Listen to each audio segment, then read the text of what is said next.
Ngayong araw ay nanood nga ako sa TikTok kung anong pwedeng gawing midnight snack. Wala kasi kaming magawa sa bahay kaya naman naisip namin at nag-request sila na gumawa ako ng midnight snack. At nung naghanap at nag-search na nga ako sa TikTok, agad naman ako nakakita kaya naman bumili na ako ng mga ingredients na gagamitin. Bumili nga lang ako dyan ng tasty bread tapos isang Milo na sachet at Alaska condensed pati na rin evaporada. At yung Eden cheese nga na gagamitin ko dyan ay nakita ko lang sa ref. Kaya naman kinuha ko na lang para hindi na ako bumili. Kumuha nga lang ako dyan ng ilang pirasong tasty bread tapos hiniwa ko lang sa gilid. Dahil nga sa napanood ko, tinanggal din nila yung nasa gilid na medyo dark. Kaya naman syempre gagawin at tatanggalin ko rin yan. Maya-maya nga rin tanggal ko na lahat ng nasa gilid ng tinapay na gagamitin ko. Kaya naman kumuha na ako ng baso. Gagamitin ko nga pala yung baso na kinuha ko na yan para pang-plat dito sa tinapay na gagamitin ko or pang-yupi. Saglit ko nga lang ginawa yan ay natapos na rin ako at nayupi ko na lahat ng tinapay na gagamitin ko. Kaya naman sunod kong gagawin dyan ay bubuksan ko naman yung Eden cheese. Sarap ko nga lang yan nakita at kinuha pero may presyo pang nakalagay. Nang mabuksan ko na nga yan, tinapon ko na rin agad sa basurahan yung pinagbalatan niya. Parang nga wala masyadong kalat dito sa paggagawan ko dahil nga mas masarap gumawa o magluto kapag malinis. Iniwa-hiwa ko na nga yung Eden cheese ng maliliit at maninipis lang. At nang mas-slice ko na nga yung Eden cheese na gagamitin ko lang, kinuha ko naman na tong Alaskan condensed na binili ko. Parang nga mabuksan ko na rin agad yan. Syempre gagamitin ko yan kaya nga binili. Kinuha ko na nga rin pala yung gunting dyan na nakasabit sa lababo namin dahil nga gagamitin ko sa pagbukas ng Milo. At kung nakahanda at nakabukas na nga lahat ng mga una kong gagamitin, syempre inumpisahan ko na yung paglalagay. Una ko nga palang nilagay dyan yung Eden cheese tapos nilagyan ko na rin ng Milo at condensed. At nung malagyan ko na nga yan, sinara ko lang gamit ng tinidor. Tapos inulit-ulit ko na lang din yung paggawa hanggang sa matapos. Bago ko nga pala gawin tong midnight snack na nagagawin ko ngayong gabi ay sinigurado ko muna at pinag-isipan ko. Dahil nga feel ko ay magka-failed yung paggawa ko na yan dahil nga iniisip ko na baka pag pinrito ka ay lumabas naman yung cheese at mag-melt agad. Pero di ko na nga iniisip yung iniisip ko na baka mag-fail, talaga namang ginawa ko na at nakakatakam naman talaga, pinapanood pa lang. Ilang minuto nga dyan ang pagbabalot ko, maya-maya nga rin ay nabalot ko na lahat kaya naman okay na siya. Nalikat tinabi ko na nga yung tirang cheese ko dyan dahil nga hindi ko naubos. Tapos syempre niligpit ko ulit yung ibang mga pinagamitan at pinagkalatan ko dyan at nilagay ko na sa lababo. Kumuha na nga rin pala ako dyan ng mangkok dahil nga bibiyakin ko na yung gagamitin kong isang itlog at maglalagay na rin ng evaporada. Makakuha na nga ako ng mangkok, binuksan ko na nga rin agad yung evaporada na maliit na binili ko. At nung mabuksan ko na nga agad ko naman ng sinalin dito sa mangkok na kinuha ko. Tapos nagbiyak na rin pala ako dyan ng itlog at nilagay ko na rin sa mangkok. Nang mabiyak ko na nga yung itlog, hinalo-halo ko lang gamit ng tinidor. Saglit ko nga lang hinalo-halo yan tapos naging okay na rin siya kaya naman sinawsaw ko na yung mga tinapay na ginawa ko. Ay na yung last na gagawin ko kaya naman inisa-isa ko na yung pagsawsaw. Pagkatapos ko ang iloblob saglit yung tinapay na ginawa ko dito sa pinagsama kong condensed at itlog, maya-maya nga rin inatapos na siya. Kaya naman sobrang excited na ako na maprito agad yun at maluto. Ako na nga agad sarap yung butter na gagamitin ko pang prito at pagkakuha ko nga niyan, kinuha ko din si butter sa ibabaw ng ref. Talaga naman kasing mahilig tong si butter umakyat kung sansan at mga liko. Sa pagkakalikot at pagtalon-talon niya nga kung sansan ay nakakabasag na siya ng mga gamit dito sa bahay. Ay pusa namin sobrang sungit at suplada pero sobrang lambing naman kapag nasa mood siya. Kapag di namin siya pinapansin, bigla-bigla na lang ng mamasahe tapos sumihiga-higa sa amin. Di naman talaga masasabi namin na napakalambing niyan dahil nga si Peanut ay mabait lang pero hindi masyadong malambing. Hindi pala masyado dahil nga hindi talaga siya malambing, nagpapabuhat lang talaga siya. Balik na nga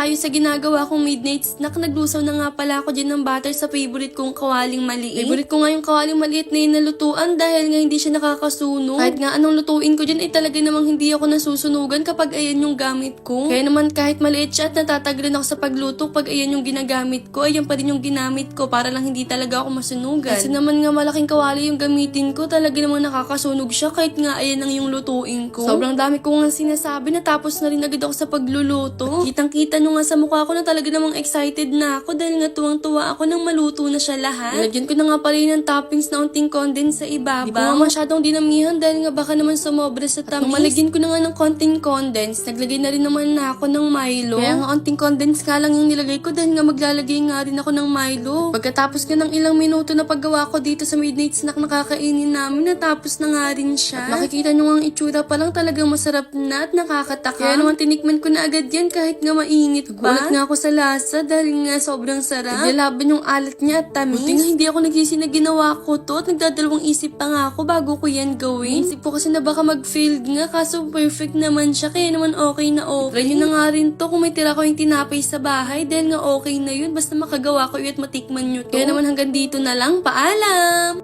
Hi guys! So ngayon tuturuan ko kayo kung paano kumita dito sa Aurora Game. Click nyo lang yung link para i-download yung app. Click nyo na rin yung register tapos ilagay nyo yung mobile number at password. At click send para ma-receive ninyo ang one-time pin sa mobile number nyo. And click the register lang ulit. Sa cash in naman, click nyo lang yung cash in at i-click nyo rin ang 100 na lalabas. Then i-click nyo lang din yung yes. I-copy nyo nga lang din yung number na yan dahil nga dyan yung isi-send yung 100 Gcash at pagkatapos nun, mapapasok na yung 100 pesos sa wallet nyo. Ako nga palang nilaro dyan ay color game. Pipili lang kayo ng kulay na gusto nyong tayaan. Pero madalas na lumalabas nga dyan ay color red, white, at yellow. Sa cash out naman, pindutin nyo lang yung withdraw. Dapat ang current amount is 410. Kasi ang withdrawal natin is 310 pataas. Kailangan kasi may matira din na 110 pesos. Madali lang dito guys, kaya ano pang inaantay nyo, sabay-sabay na tayong kumita ng pera.